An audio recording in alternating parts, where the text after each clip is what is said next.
des del grup socialista compartim el contingut de la moció i també la lluita contra la discriminació del col·lectiu LGTBI. Hem de garantir els drets fonamentals de les persones d'aquest col·lectiu amb la diversitat que el mateix col·lectiu representa i engloba. Crec que una bona manera de fer-ho és amb les polítiques que ja s'estan impulsant per la majoria d'ajuntaments d'aquesta demarcació, de la Diputació de Barcelona, de forma transversal, apel·lant a la societat, al respecte, a la tolerància, a la convivència, a través dels programes de coeducació, a través de les expressions que el propi espai públic, que no és neutre, ha de tenir. Són moltíssimes les ciutats del conjunt de la Diputació de Barcelona que han fet els pas de vianants que recullen aquesta voluntat d'integració i altres mesures que són boniques, que són importants i alhora, en definitiva, estan conscienciant a la societat a ser respectuosa amb la diversitat sexual i afectiva i amb les diferents expressions que la ciutadania pot expressar al llarg de la seva vida i, per tant, creiem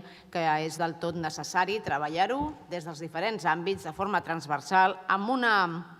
actitud també positiva i inclusiva, i crec que des del conjunt dels municipis d'aquesta demarcació i d'arreu de Catalunya estem en el bon camí, amb molta feina que queda per fer i que, en definitiva, des del propi pla d'actuació de la Diputació, tal com ha expressat la diputada responsable de l'àmbit, estem impulsant i impulsarem aquest suport als municipis i aquestes polítiques.